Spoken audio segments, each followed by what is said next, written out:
The rain turned the blood at his hips into a dark watercolor, soaking the asphalt of the alley.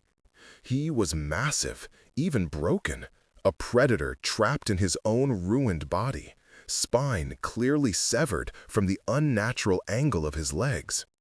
When his eyes, blazing amber even in the gloom, locked onto mine, he didn't snarl, he didn't command. He choked on the metallic tang in his throat and whispered, the words ripped from him. "Don't, please, don't kill me. I can't walk." Wait, before the next revelation unfolds. If this mystery has already captivated you, let us know where you're following this story from. To ensure you don't miss unexpected claims, broken bonds, or awakenings under the moon, subscribe and stay close. Now, back to the scene. I froze, my hand clutching the strap of the worn canvas bag against my chest. Inside it, a small bottle of watered-down fever reducer for my son Leo, and half a loaf of stale bread. My knuckles were white, the cheap canvas scratching my skin. The smell rolling off him was overwhelming. Ozone, pine, and the terrifying electric copper scent of a Royal Alpha. But it was soured by silver, by wolfsbane, and by the visceral stench of profound fear. This wasn't just an alpha. This was Cant. Cant the Iron-Willed, the Alpha King of the United Territories, the shifter who supposedly couldn't be broken, whose regime enforced the very laws that kept me here. And he was dying in a puddle of refuse behind the rusted zone, the slum I called home. My first instinct, the one honed by 5 years of being an outcast, was to run and hide. Alphas meant trouble. Royal alphas meant death. They were the ones who signed the edicts that kept me and my son in this hovel, the ones who deemed us dregs, shifters without a pack, without a wolf, without value, worth less than the stray dogs that fought over scraps in this very alley. The sheer, staggering injustice of it, that this man, the pinnacle of the power that had crushed me, was now looking to me for mercy, made my stomach roil with a cold, bitter acid. The men who had done this, the ones he was clearly terrified would return, would not be merciful to a witness.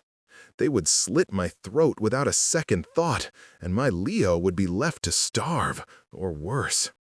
"Please," he rasped again, mistaking my stillness for judgment or malice. He tried to push himself up, his arms, corded with the kind of muscle I'd only ever seen on pack enforcers, trembled and gave out. His legs didn't even twitch. A low, agonizing sound, half whine, half growl, tore from his chest. The sheer indignity of it, the humiliation, seemed to be killing him faster than the poison. "They'll be back. Just go. Don't look." I should have turned. I should have run to Leo, barred the door, and prayed the king's death didn't bring the pack's wrath down on our sector. I should have let the system devour one of its own. But I had seen that look before. The look of utter, soul-crushing helplessness. The look of a being trapped in a body that had betrayed them. I'd seen it in the mirror every day for 5 years. "Be quiet," I hissed, the words sharper than I intended, cutting through his panicked breathing. His head snapped up, the amber eyes narrowing in disbelief. A dreg, a nothing, giving him an order? Even now, crippled and bleeding, his alpha aura tried to press down on me, a heavy, invisible blanket demanding submission. It was an instinctual command from his very blood. But I was so used to being pressed down, it just felt like Tuesday. I stepped closer, ignoring the tremor in my own legs. The rain was plastering my thin hair to my scalp. I said, "Be quiet. They'll hear you." Who did this? Valerius. He choked out the name, a spasm of pure hatred crossing his face. My uncle, ambush, silver-laced blades, my spine. I knelt. The filth of the alley, a slurry of mud, refuse, and now his royal blood, soaking through the knees of my thin pants. The bag with Leo's medicine dropped beside me. I didn't care. I looked at the wounds on his back, visible where his expensive leather jacket and shirt had been sliced open. They weren't just cuts, they were black-edged and sizzling, the silver poison actively burning his flesh, preventing his wolf's healing factor from kicking in. The smell of it, like sulfur and burnt meat, made me gag. He was going into shock, his skin clammy despite the heat of his alpha blood. "You're a fool," I whispered, ripping a strip of cloth from the hem of my own worn shirt. "Coming to the rusted zone alone." "Meeting, traitor, walked into a trap," he gasped. He looked at me, really looked at me, and a new, confusing emotion entered his eyes. Desperation. You're sent. You're packless." "I'm a dreg," I said flatly, pressing the cloth against the worst of the bleeding. He roared in pain, a wet, stifled sound that he bit back with a grimace. "And you're a dead man if you don't shut up." I was Ilara. Just Ilara. Once I had a pack. Once I had a mate. Once I had a future. Then I failed to shift on my 18th birthday. My wolf was dormant, broken, or simply non-existent. My fated mate, a high-ranking warrior, performed the public rite of rejection, the words of severing echoing in a silent, judging crowd. He had cast me out. I'd been pregnant, though I didn't know it at the time. I'd been cast into the rusted zone, where the broken shifters and the destitute humans lived and died in obscurity. And I had survived. I had Leo. He was my only light, my only reason. He was all that mattered. And this man, this king, represented the entire system that had left me and my son to rot. He shivered, his massive body convulsing. Cold, so cold. "It's the silver," I said, my mind racing. I couldn't leave him. Not because he was a king, but because he was a living being, and I was, despite everything, a healer at heart. My grandmother, before she'd been taken by the lung fever that plagued the zone, had taught me the old ways, the herbs, the poultices.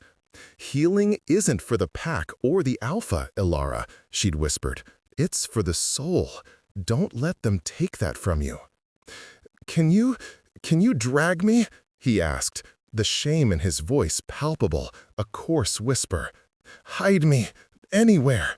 When Garrett finds me, I will reward you. Anything, gold, a place at court, a title." "I don't want your gold," I snapped, the bitterness of his offer stinging me. Did he think my service could be bought like one of his courtiers? "I want you to stop talking. Your voice carries." He fell silent, his breathing ragged. I looked around. My hovel was 2 streets over. He was heavy. At least 250 pounds of dense alpha muscle, and I was not. I was thin, surviving on scraps, my strength sapped by hunger and the gnawing cold. "This is going to hurt," I said, "and if you make a sound, I will leave you here." His eyes flashed, the command flaring, but he bit it back. He nodded, just once. I grabbed him under the arms. He screamed as his paralyzed legs dragged over the gravel. It was a choked, horrible sound, muffled in his own throat. I pulled, my muscles burning, my spine feeling like it would snap. I was fueled by pure, bitter adrenaline. Every step was agony. He was a dead weight, his body uncooperative. Twice I slipped, dropping him, and his head hit the pavement with a dull thud. He just groaned, his eyes rolling back. I hauled him back up, panting, sobbing with the effort. I was dragging the embodiment of my oppression into my home, and I didn't know why. I was a mouse dragging a lion's corpse, and I feared it would come back to life. He passed out from the pain before we even reached the end of the alley. It took me nearly 20 minutes to get him across the 2 streets and up the 3 rotten steps to my apartment. The zone was quiet, the rain driving most people inside, thank the moon. I shoved the door open with my back and hauled him inside. It was a single room, a crumbling kitchenette in one corner, a thin mattress in the other where Leo was sleeping, his small face pale with fever. The air smelled of damp, old tea leaves and the herbal salve I kept burning to ward off the mold. The scent of the Alpha King, pine and ozone and blood, was an invasion, a sacrilege in this tiny, desperate space I'd carved out for my son. I dumped the Alpha King on the thin, cracked linoleum floor. He landed with a sickeningly soft thud. He was unconscious, which was a mercy for both of us. Leo stirred, coughing weakly, a dry, rasping sound that tore at my heart. "Mommy?" "Shh, baby, go back to sleep. Mommy's here." I ran a hand over his forehead. He was too warm. The fever reducer was critical. My hands were shaking, covered in the king's blood and the alley's filth. I scrubbed them frantically in the basin with cold water and a sliver of lye soap. I looked at the king, then at my son. The king was a threat. His presence here, in this tiny room, was like bringing a lit bomb into a nursery. His scent alone would attract attention.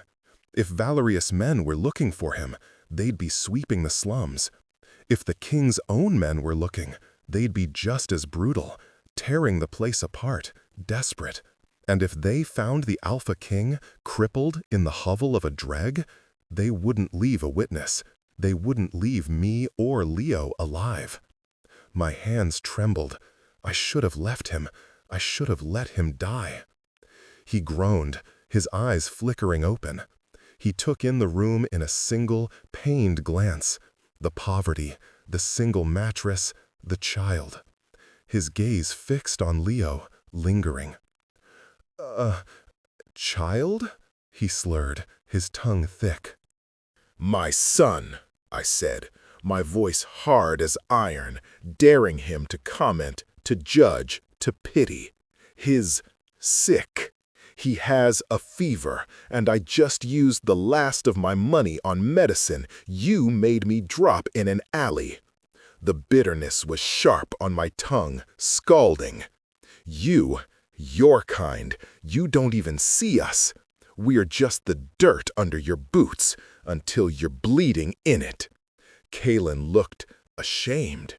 The great Alpha King shamed by a dreg. The expression was so foreign on his strong, angular features that it looked painful. He pushed himself up on his elbows, his gaze fixed on my son. "The poison, it's burning me. I need a healer, a pack healer." "I am the only healer you're getting," I said, retrieving the bottle from my bag. Thank the moon it hadn't broken. I administered the dose to Leo, who swallowed and whimpered, curling back to sleep, his small hand clutching a threadbare blanket. I turned back to the king. His face was ashen. "The silver, it needs to be drawn. You don't have the herbs. No one but the court healers. They guard the knowledge." "They guard it from dregs," I finished for him. "But my grandmother was from the old lines, before your alphas burned the books." I moved to a small rotting cupboard. I pulled out dried bundles, mugwort, yarrow, and a small, dark, twisted root. "This will hurt." "What is it?" he gasped, his eyes fixed on the root. "Black root.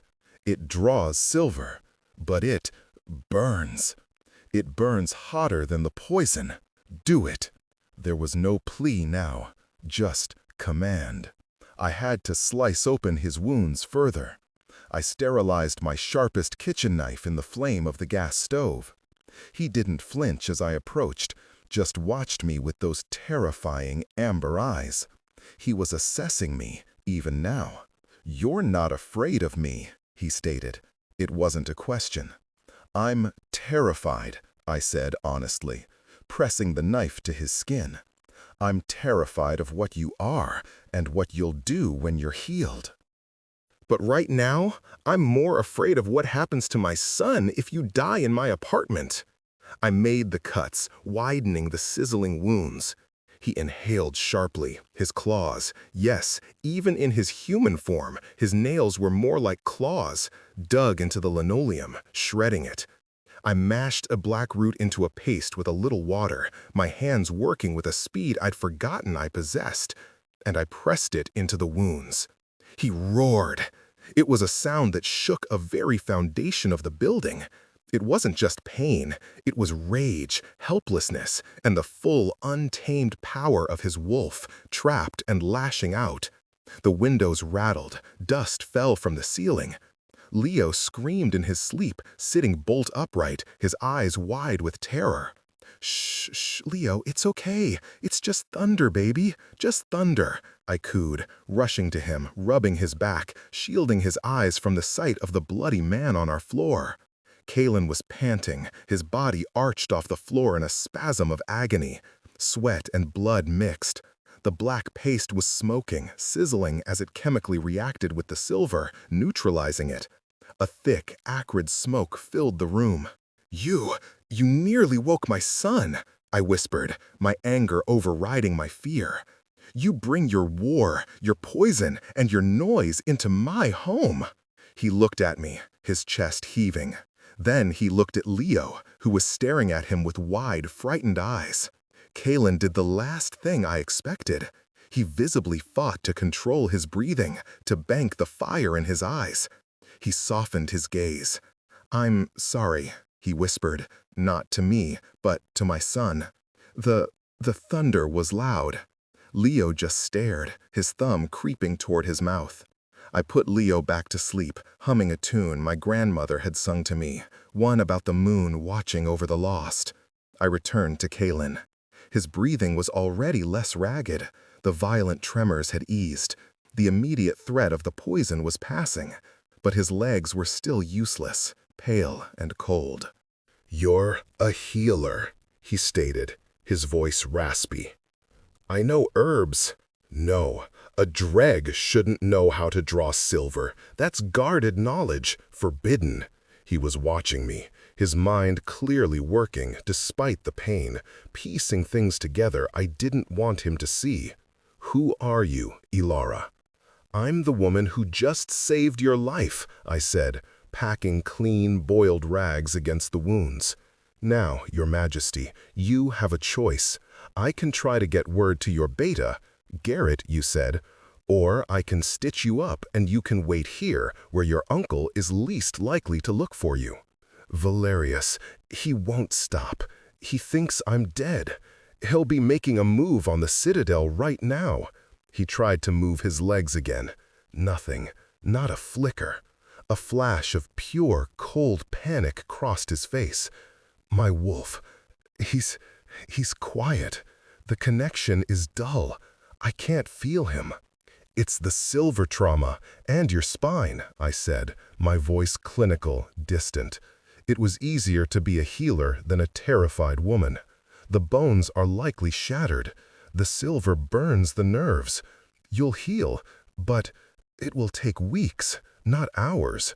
Your wolf can't knit bone that's been bathed in that poison." "Weeks? In my one-room apartment? With my son?" The reality of it crashed down on me. I'd be hiding the king, feeding him, cleaning him. I'd be a prisoner in my own home, waiting for the executioners to find us. "You can't stay here," I said, the panic making my voice thin. "I have nowhere else to go," he roared, then winced as the movement pulled at his new stitches. "Do you think I want to be here, in this filth, dependent on a He didn't say dreg, but the word hung in the air, thick and suffocating. "I'll go," I said, the decision made. "I'll find your beta. It's the only way. You can't stay. He has to get you out. The Western garrison. But you can't just walk in. His gaze sharpened, turning cold and assessing. A dreg. They'll arrest you, or kill you and ask questions later. They'll think you're a spy for Valerius. He looked at me, a calculated, assessing coldness entering his eyes. You're hiding me for a reason. You want something. What is the price, Ilara? What do you want in exchange for this service? I stared at him, the arrogance, the sheer, ingrained belief that everyone was motivated by gain, by leverage. He couldn't comprehend that I was just stuck, that I was acting out of a humanity his own laws had tried to crush out of me. The price, I said, my voice dangerously low, is that you don't get my son killed. The price is you stay silent, you don't draw attention, and the moment you can move, you get out of my life and forget you ever saw us. He was taken aback. He searched my face, looking for the lie, the angle. He found none, just the bone-deep weariness of a mother who had been pushed too far. And what of Valerius? He pressed, his voice urgent, changing tactics. He'll be consolidating power. He'll purge my loyalists. He'll hunt for Garrett. Oh gods, a new terror dawned. He'll kill the pups, the heirs. He'll secure his line. I felt a chill that had nothing to do with the damp. You need to get to Garrett, he urged. Take this. He fumbled with a chain around his neck, pulling it off. It was a simple leather thong, but on it was a heavy gold ring, etched with the king's sigil, the ironwood tree. Show him this. He'll know it's you. Tell him the ironwood is burning. He'll understand. He'll come. I looked at the ring. It felt heavy, hot in my hand. It was a death sentence. Walking through the rusted zone with the king's sigil, I'd be murdered for it before I got 3 blocks. And if I made it to the garrison, what would stop them from simply killing me to silence me? I can't, I said, trying to push it back at him. This is a target. No, find another way. You must, he snarled, grabbing my wrist. His grip was weak, but his eyes were blazing.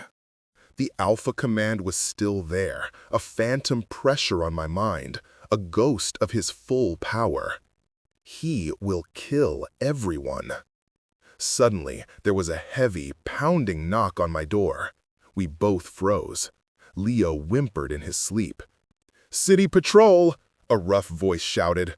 "Open up! We're searching for Rusted Zone contraband!" My blood turned to ice. It wasn't Valerius. It wasn't Garrett. It was the low-level pack enforcers, the thugs who enjoyed bullying the dregs, extorting what little we had. And the Alpha King was bleeding on my floor. Kalen looked at me, his eyes wide with a new kind of terror. Not for himself, for me. He had just endangered the only person who had helped him. "Hide me," he whispered, all arrogance gone. "Ilara, please." "Under the bed," I hissed, pointing to my mattress. It was a thin frame, barely 6 inches off the floor. I can't walk." "You'll roll," I snapped. I grabbed his shoulders and shoved. He groaned in agony as he rolled, his useless legs dragging, and disappeared under the thin mattress frame. It was a terrible hiding place. They'd see him if they looked. His sheer bulk made the mattress bow slightly. The pounding came again, harder, rattling the door in its frame. "Open this door, Dreg, or we break it down." "Coming," I called out, my voice trembling. I smoothed my shirt, kicked a bloodied rag under the sink, and opened the door, leaving the sigil ring clutched in my sweating palm. 2 patrolmen stood there, hulking, scarred, their eyes cold. They smelled of stale beer and wet fur. They shoved past me, making me stumble. "What's this, Alara? Finally found a man?" The first one, Rorik, sneered. He knew me. He'd harassed me for payment before, a protection fee I couldn't afford. I was sleeping," I stammered, my heart hammering against my ribs. "Smells odd in here," the second one, Mal, said. "Something else. Something rich.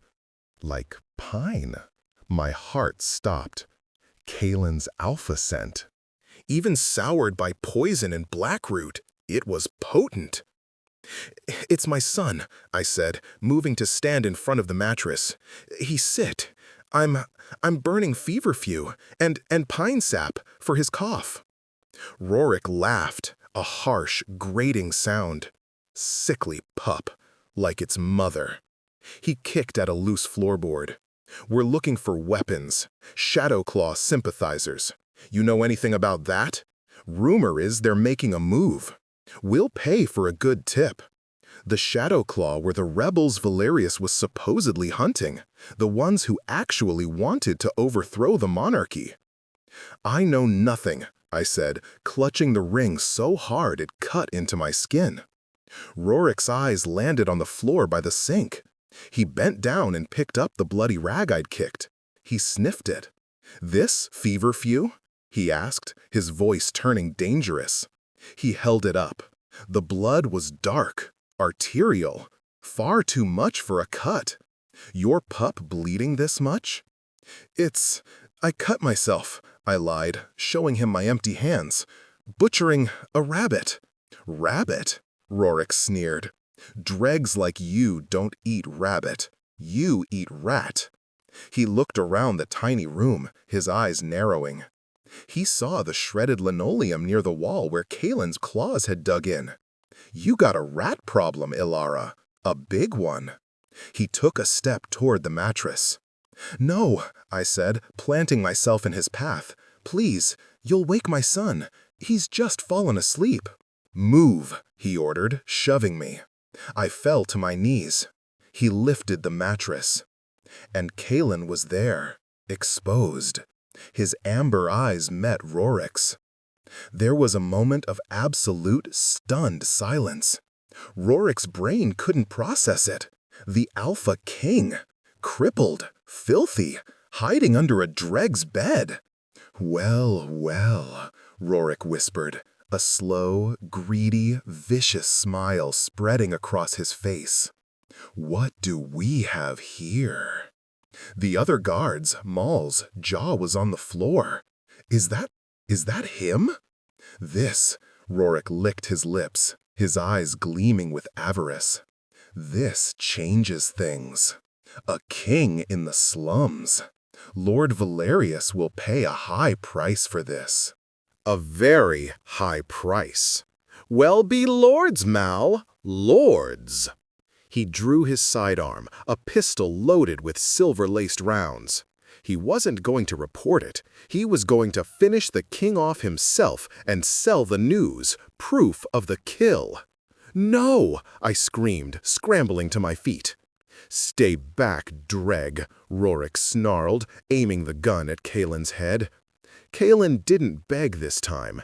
He just stared up, his eyes burning with a hatred so pure it was almost beautiful. "You'll die for this, patrolman," he growled. "Not before you, your majesty," Rorik sneered. He tensed his finger on the trigger. And Leo, my small, sick Leo, screamed. It wasn't a child's scream. It was a sound of pure, untrained alpha power. It was a miniature of the roar Kalen had let out earlier. The air in the room cracked. The single bare bulb overhead exploded, showering the room in sparks. Rorik and Mal clapped their hands over their ears, staggering back, their eardrums nearly bursting. Kalen stared, his jaw slack. In the ringing silence, Leo, who had never shown a single sign of a wolf, was sitting up, his eyes glowing the same blazing amber as the king's on the floor. You leave him alone!" My son, my 4-year-old son, commanded. Rorik, stunned and in pain, recovered first. An alpha pup? Here? Impossible! He looked from Leo to Kalen, and a dark understanding dawned. He thought Leo was the king's bastard. Well, blood will out. Even better, Rorik grinned, his face vicious. 2 royals for the price of 1. Valerius will make us princes. He raised the gun again, this time aiming at my son. Time stopped.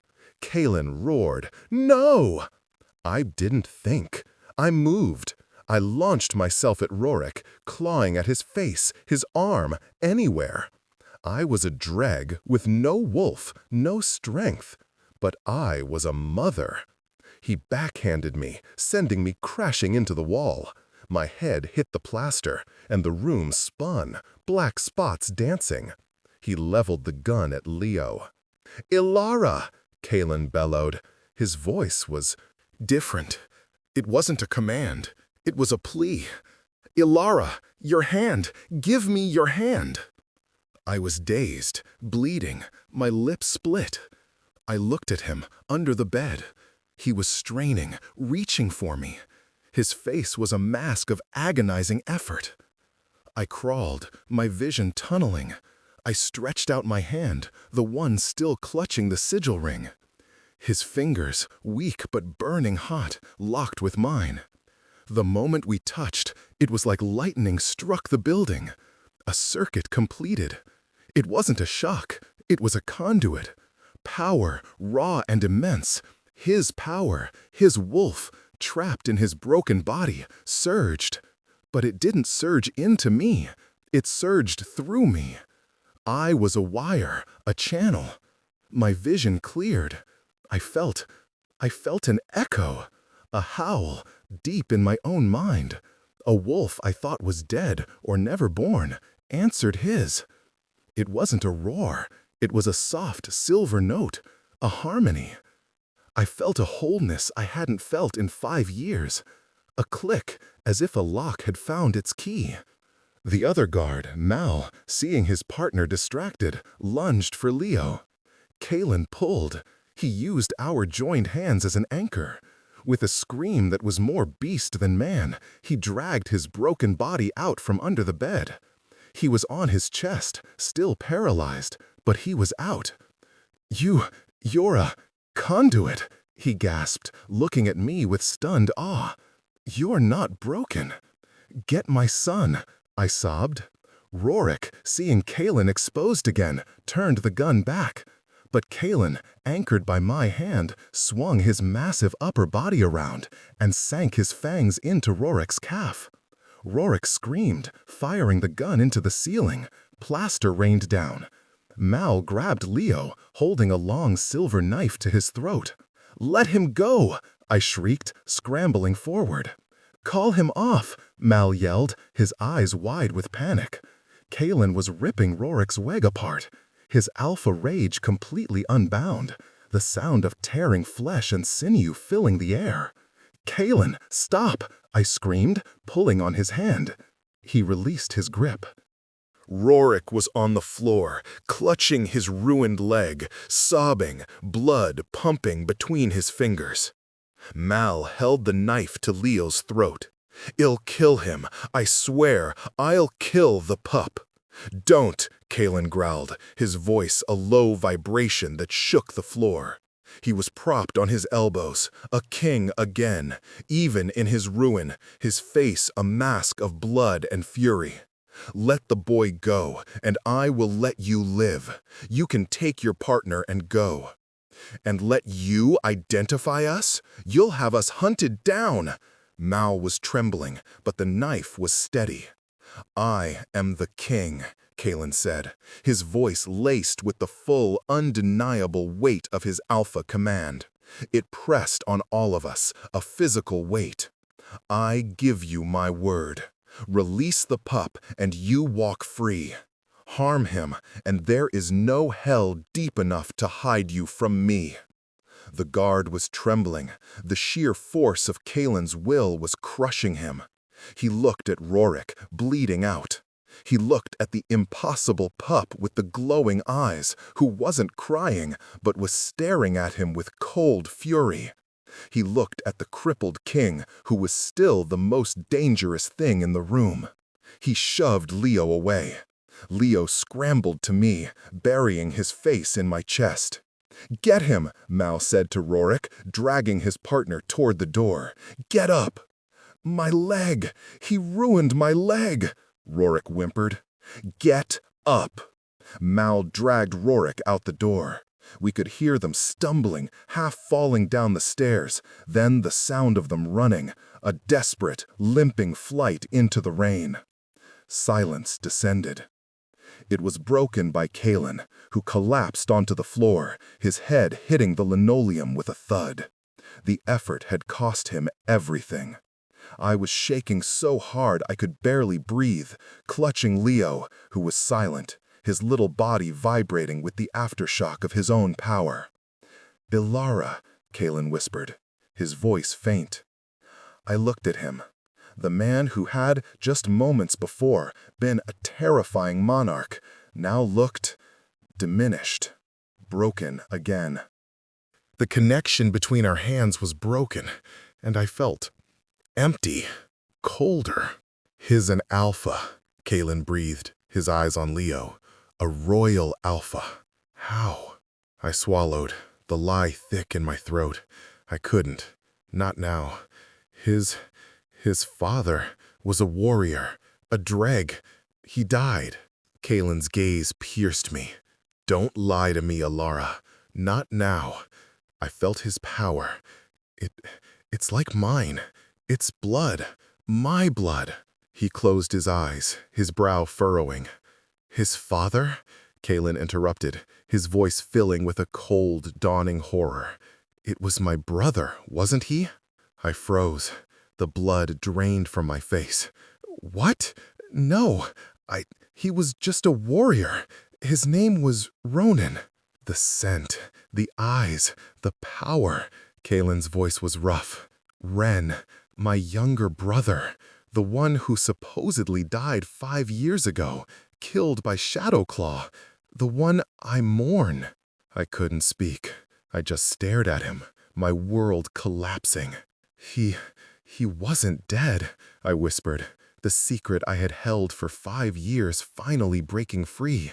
He was here, in the rusted zone. He said he was a low-level warrior, Ronan. We were mated. We were fated." The shame burned. "But he was a coward." The story spilled out, how I'd failed to shift, how Ronan had panicked. He'd been summoned back to the Citadel, told me his family would never accept a dregmate. He'd performed the rejection rite, privately, cruelly, in an alley just like the one I'd found Kalen in. He'd severed the bond and vanished. I'd heard a week later that the king's brother, Ren, had been honorably killed in a border skirmish. I had never connected them. I had been too lost in my own grief, my own survival, my pregnancy. "He faked his death," Kalen breathed, the words laced with ice. "He wasn't just angry, he was wounded. He faked his own death to escape his duty, to escape you." He turned his head, his gaze finding mine. The betrayal was twofold. A brother he'd mourned, a nephew he never knew he had, Leo. Kalen looked at my son, his expression unreadable, a storm of grief, rage, and a new, terrifying possessiveness. "He's not just an alpha, he's my heir, my only heir." This was worse. This was so much worse than patrolman. This was the end of my life. "You can't," I said, scrambling backward, pulling Leo with me, putting my body between him and the king.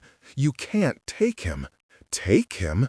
Kalen looked confused, his mind still reeling. He's blood. You'll take him to the Citadel." I was sobbing now. the terror and the adrenaline and the years of grief crashing over me. You'll raise him as a prince. And me? I spat the words. What happens to the dreg mother, Your Majesty? A quiet cell? A hunting accident? A quick, clean blade to silence the shame? Kalen's face hardened, but not with anger, with pain, a deep, profound hurt. Is that what you think of me, Alara? After I trusted you? After you saved me? I know what alphas do, I spat. I know what your family does. Your brother threw me away. My brother was a coward, Kalen said, his voice resonating with quiet fury. I am not my brother. He began to drag himself, his arms shaking across the floor. Not toward Leo, toward me. It was a terrible, agonizing effort. He stopped a foot away, his breathing harsh, his body slick with sweat. Those patrolmen, they will go to Valerius, not Garrett. They smelled a reward. My blood ran cold again. They'll be back. Yes, with assassins, not thugs. They won't make the same mistake. They'll kill us all. You, me, and the air. He met my eyes, the amber depths raw and stripped of all royalty. I can't protect you, not like this. And you can't protect him, not from them. He was right. But you, he said, his voice dropping, when you touched me, Ilara, what are you? I'm a dreg. My wolf is broken. No, he shook his head, a small pained movement. A broken wolf is silent. Yours answered me. It's not broken. It's sleeping. And it's bound to a different power. I felt it. It felt like the moon, clear and cold and strong. I remembered my grandmother's stories. The moon touched. Healers whose power wasn't in the shift, but in the conduit. They could amplify, heal, or sever. They had been hunted to extinction by the early alphas, seen as a threat. They were the only beings who could challenge an alpha's control over their own wolf. I can't fight, I whispered, the revelation terrifying me. You don't have to, he said. You just have to hold on.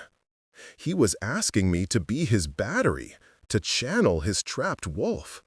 They'll be here soon, he said, his eyes scanning the door. We have to leave, now, or we have to fight. Where? I cried. You can't walk. I can't carry you. I have to try, he said, his face grim. I have to try and shift. It'll kill you, I said, the healer in me recoiling. The trauma, your spine, the silver residue, a forced shift will shatter you. It will kill us all if I don't. He looked at me, his gaze pleading. Your hand, Ilara. Give me your hand. Lend me your strength, not just as a conduit, as an anchor, as my partner. Partner. The word echoed in the tiny, damp room. I looked at my son, who was watching Kalen, not with fear, but with a strange dawning curiosity. He had his father's eyes, but I hoped fiercely he had this man's heart. I crawled to Kalen. I took his hand. The connection was instant. This time I welcomed it. I reached for it. I felt his wolf, a raging, magnificent beast, pounding against the cage of his broken body. I closed my eyes. Help him, I thought, not to the king, but to the ancient silver power my grandmother had told me about. Help us. Kalen roared. It was a sound of transformation, of agony, and of release. His bones began to crack, to shift. His paralyzed legs twisted, reforming with sickening snaps. He was healing. He was shifting. And outside, down the street, I heard the sound of armored boots. Valerius hadn't sent 2 men, he'd sent a squad. "They're here," I whispered. Cant, halfway between man and beast, his spine straightening with a series of loud cracks, looked at me. His fangs were descended, his eyes pure, molten amber. "Good," he snarled, his voice a guttural mix of man and wolf. He squeezed my hand, our fingers laced. "Let them come." The door of my hovel didn't just open, it exploded. Splinters of wood and plaster filled the room. 4 men in black, tactical armor, their faces hidden by visors, stormed in. They were Shadowclaw, but their armor bore the faint, embossed mark of Valerius's personal guard. They raised specialized rifles. Cant was on his feet. He wasn't healed, not fully. His legs were still bowed, his body trembling with the rapid, forced shift. But he was standing. He was a 9-foot-tall, fur-covered nightmare of alpha rage, and he was still holding my hand. He roared, and the shockwave alone sent the first 2 assassins stumbling back. He yanked me behind him, shielding me and Leo with his massive, transforming body. "Stay, close," he commanded. One of the assassins opened fire. The gun fired, not bullets, but silver-laced darts, the same kind that had crippled him. Cant didn't dodge, he moved. He was a blur of black fur and rage. He swatted the rifle aside, and his claws, 6 inches long, ripped through the assassin's armor like it was paper. The man screamed as he was torn open. The second one lunged, a long silver knife aimed at Cant's heart. "Cant!" I screamed. He couldn't turn in time. He was still too slow, his body still mending. But I could. I wasn't just Ilara the Dreg, I was Ilara the Conduit. I felt the surge of power before he did. I let go of Cant's hand, grabbed the cast-iron skillet from the stove, and swung it with all my strength, amplified by the residual lunar energy flowing through me, into the assassin's head. The clang was deafening. The assassin's helmet buckled. He dropped like a stone. Cant turned, stunned. He looked at me, at the skillet, at the man on the floor. A low, appreciative growl rumbled in his chest. The remaining 2 assassins paused, realizing this was not the crippled king they'd been sent to execute. He's shifting," one whispered. "And the drag, she's moon-touched. She's amplifying him." The name, spoken aloud, hit me like a physical blow. It was real. Cant used their hesitation. He grabbed the remaining 2, one in each massive clawed hand, and smashed their heads together. The sound of helmets cracking, then skulls, was sickening. He dropped them. The room was silent, save for our ragged breathing and Leo's quiet, awestruck gasp. Cant was fully shifted now, a massive black wolf, standing on 2 legs, his body a perfect fusion of man and beast. His legs were whole. The shift, amplified by my own latent power, had forced the healing, burning out the last of the poison and trauma. He turned to me. The beast's eyes were Cant's. He was breathing heavily, his chest covered in the blood of his enemies. Then, slowly, agonizingly, he shifted back. The fur receded, the bones popped and cracked, until he was just Cant again. Naked, covered in blood, but standing. His legs were steady. He looked at his own 2 feet. He took a step, then another. A look of stunned reverence crossed his face. "I can walk," he whispered. He looked at me, his gaze so intense it burned. "No, you healed me. I'm just Ilara," I said, trembling, dropping the skillet with a clatter. "No," he said, taking a step toward me. "You are not just Ilara." He didn't look at me like a dreg. He didn't look at me like a savior. He looked at me like a miracle. He knelt, on one knee, The Alpha King, naked and blood-streaked, knelt on the filthy floor of my hovel, in front of me and my son. "My brother," he said, his voice raw, "rejected the greatest gift the moon has offered our line in 1,000 years. He was a fool, a blind, arrogant fool." He looked up at me, and his eyes were not the eyes of a king, but of a man who had been to the abyss and back. "Ilara of the rusted zone, mother of my heir, healer of my spine, will you come home with me? Not as a dreg, not as a prisoner." He took my hand, the one that wasn't holding Leo. "Come as my queen." I stared at him. The word queen didn't compute. It was a bitter joke. I can't. The Citadel, they'll hate me. I'm a dreg. I'm packless. They'll kill me. They'll kill us." "You are not packless," he growled, his grip tightening. "You are mine, and your son is the future of this pack. They will learn to bow, or they will learn to fear." He stood, pulling me gently to my feet.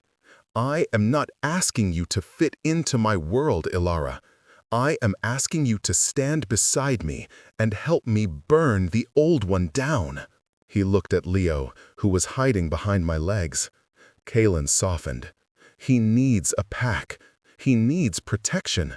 Valerius is still out there. We just killed his personal guard. He will know. He will rage. He will send an army next." He was right. We weren't safe. Not anymore.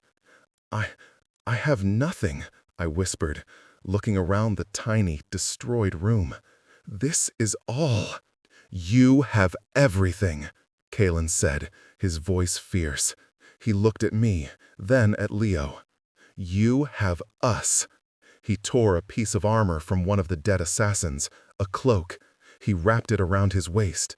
He found his sigil ring on the floor where I'd dropped it and slid it onto his own finger. "Garrett," he said, "we have to get to Garrett, but we go together." He held out his other hand, not to me, but to my son. "Leo," Caitlin said, his voice softer than I'd ever heard it. "I am your uncle, Caitlin. Your father, he made a terrible mistake. He should have never left. I am sorry, but I am here now, and I will never leave you." Leo looked at me. I nodded, my heart in my throat, a strange, terrifying hope blooming in my chest. Leo, my brave little boy, stepped out from behind me and placed his tiny hand in the Alpha King's massive, calloused one. Caitlin picked him up, settling him on his hip as if he'd done it 1,000 times. He then looked at me. He didn't offer to carry me. He didn't coddle me. He offered me his arm. I took it. We walked out of the hovel, the king, the dreg, and the heir. We left the bodies, the blood, and the past behind. The rusted zone was dark, but for the first time in my life, I wasn't afraid. I was walking beside a storm, and he was walking beside his moon. The Citadel was in chaos when we arrived. The Western garrison had flocked to their returned king, their loyalty absolute. Garrett, a mountain of a man with scars and kind eyes, had met us at the gates. His relief so profound had dropped to one knee. Now we stood at the doors to the throne room. Valerius, believing Caitlin dead, had declared martial law. He was in the throne room, addressing a terrified court, when the doors slammed open. Garrett, Caitlin's beta, was being held by 2 of Valerius' guards, bruised but alive. "And so," Valerius was saying, his voice slick with false grief, "with a heavy heart, I must take the regency to guide us through this dark time."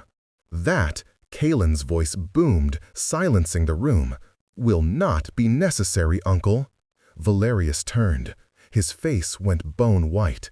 He saw Caitlin, alive, whole, dressed in borrowed garrison armor, flanked by Garrett's loyalists.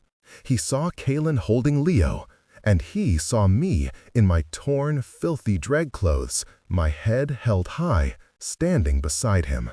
"Cant," Valerius stammered, "you're alive! By the moon, a miracle!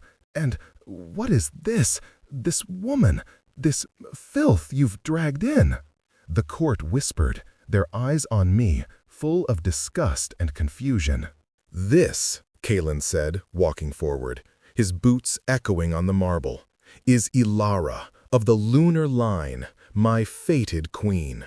And this," he held Leo up higher, and Leo, in a fit of perfect, terrifying timing, let his amber eyes glow, "is Leo, son of Ren, your new heir. Garrett, arrest him." Valerius's guards didn't move. They looked at Valerius, then at Cant. Cant's eyes blazed. "I said arrest him!" The alpha command slammed into the room, bringing half the court to their knees. It was the roar from the hovel, magnified 100 times. A sound of absolute, unquestionable power. Valerius's guards, their loyalty broken, turned and seized their former master. Valerius looked at me, his eyes full of venom as he was dragged away. "A dreg? You'd shame us with a dreg? You have doomed us all. A dreg on the throne? The Pax will bleed." Before Cant could speak, I did. My voice, clear and cold, echoed in the vast hall, silencing the whispers. "I am no dreg," I said, stepping forward. "I am Ilara. I am a mother. I am a healer." I looked at the shocked faces of the court, the alphas and their mates who had let my son and I starve. Your Pax were already bleeding, under your laws, in your slums. Now, I met Cant's proud gaze. They will heal, under ours. Cant looked at me, a slow, proud smile spreading across his face. It was months later. The rusted zone was being rebuilt, not as a slum, but as a new integrated district, with a clinic run by the healers who had once hidden their knowledge. The old laws were being burned. I was in the royal gardens, reading to Leo. He was no longer sickly. With proper food and access to the Pax magic, he was thriving. His small alpha energy sparked, making the flowers next to us bloom out of season. "Mommy," he asked, "is Uncle Cant coming to read the wolf part?" "He'll be here soon, baby," I said, kissing his forehead. "They still whisper," Cant said, his voice coming from behind me. He walked up, no crown, no armor, just a simple linen shirt and trousers. He sat on the grass with us, ignoring the dirt, an act that still sent the court attendants into fits. The Dreg Queen, the Moon Witch. "Let them," I said, not looking up from the book. They whispered about the Iron King, too. They didn't know the man who was terrified in an alley. He took my hand, his thumb rubbing the place where his ring had once cut into my palm. "And they don't know the woman who, with nothing but herbs and a skillet, saved a kingdom." "I just saved you," I whispered. "You saved us all," he corrected. He leaned in, his gaze soft, his alpha scent no longer terrifying, but a warm blanket of pine and safety. "They will learn, Ilara.